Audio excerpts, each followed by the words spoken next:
Assalamualaikum warahmatullahi wabarakatuh. Saya As Julianti, mahasiswa Sekolah Tinggi Agama Islam Manggala, akan menjelaskan materi tentang landasan sosiologis dan antropologis pendidikan. Video ini dibuat untuk memenuhi tugas mandiri mata kuliah landasan pendidikan dari dosen Bapak Pupu Fahru Rozi, MPD. Pertama, lingkungan pendidikan. Lingkungan pendidikan merupakan berbagai faktor lingkungan yang berpengaruh terhadap praktek pendidikan atau berbagai lingkungan tempat berlangsungnya proses pendidikan yang merupakan bagian dari lingkungan sosial. Ada 3 jenis bagian dari lingkungan pendidikan, yaitu lingkungan pendidikan formal, lingkungan pendidikan informal, dan lingkungan pendidikan non-formal. Lingkungan pendidikan informal. Pendidikan informal adalah pendidikan yang berlangsung atau terselenggaranya secara wajar, dengan kata lain alami, di dalam lingkungan hidup sehari-hari. Lingkungan pendidikan informal seperti lingkungan pendidikan dalam keluarga, lingkungan pendidikan dengan teman sebaya, lingkungan pendidikan dengan teman kerja, dan masih banyak lagi. Menurut Tatang Syarifuddin, sikap, nilai-nilai, norma-norma, adat kebiasaan, dan lain-lain itu diwariskan oleh masyarakat kepada individu atau kelompok pada melalui lingkungan informal tersebut. Pendidikan informal di dalam keluarga. Keluarga merupakan unit terkecil yang bersifat universal, artinya terdapat di setiap tempat dimanapun. Berdasarkan jenis atau bentuknya, keluarga dapat dibedakan menjadi beberapa bagian. Yang pertama, berdasarkan keanggotaannya. Keluarga terbagi menjadi 2, keluarga batih dan keluarga luas. Keluarga batih adalah keluarga yang terkecil yang terdiri atas ayah, ibu, dan juga anak. Sedangkan keluarga luas adalah keluarga yang terdiri dari beberapa bagian keluarga batih. Berdasarkan garis keturunannya, keluarga terbagi menjadi 3, yaitu keluarga patrilineal atau keluarga yang ditarik dari ayah atau pria, dan juga keluarga matrilineal, yaitu keluarga yang ditarik dari ibu atau wanita. Kemudian keluarga bilateral, yaitu keluarga yang ditarik dari ayah dan ibu atau pria dan wanita. Berdasarkan pemegang kekuasaan, keluarga dapat dibedakan menjadi keluarga patriarkat, yaitu dominasi pemegang kekuasaan itu adalah ayah. Kemudian matriarkat, yaitu dominasi pemegang kekuasaan adalah ibu. Dan ekualitarian, yaitu pemegang kekuasaan dalam suatu keluarga itu sama antara ayah dan ibu.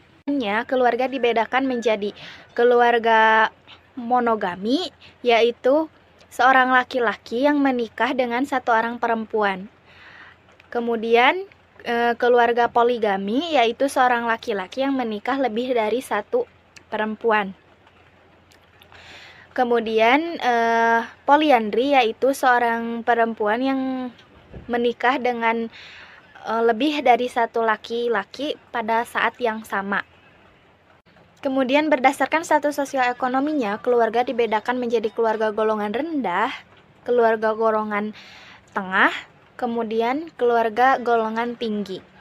Berdasarkan keutuhannya, keluarga dibedakan menjadi keluarga utuh, keluarga pecah atau bercerai, dan keluarga pecah semu. Fungsi keluarga. Keluarga mempunyai 4 fungsi yang bersifat universal, yaitu sebagai peranata yang membenarkan hubungan seksual antara pria dan wanita yang sudah berada dalam ikatan pernikahan, kemudian mengembangkan keturunan, ketiga melaksanakan pendidikan, dan Yang keempat, kesatuan ekonomi.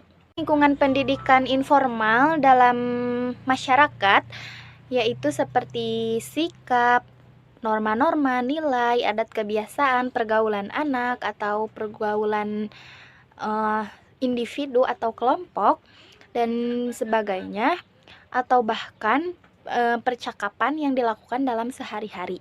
Pendidikan formal. Pendidikan formal adalah pendidikan yang bersifat terstruktur atau berjenjang mulai dari jenjang sekolah dasar, sekolah menengah, dan sekolah tinggi. Sekolah formal diselenggarakan di sekolah. Sekolah didirikan dengan sengaja oleh masyarakat atau pemerintah untuk penyelenggaraan pendidikan. Fungsi dari sekolah yang pertama, fungsi transmisi kebudayaan masyarakat. Yang kedua, fungsi sosialisasi. Yang ketiga, fungsi integritas sosial. Yang keempat, fungsi mengembangkan kepribadian individu atau anak. Yang kelima, mempersiapkan anak suatu pekerjaan. Yang keenam, sebagai inovasi. Pendidikan nonformal. Menurut pasal 1 ayat 31 menyebutkan bahwa pendidikan nonformal adalah jalur pendidikan di luar jalur pendidikan formal yang berstruktur dan berjenjang.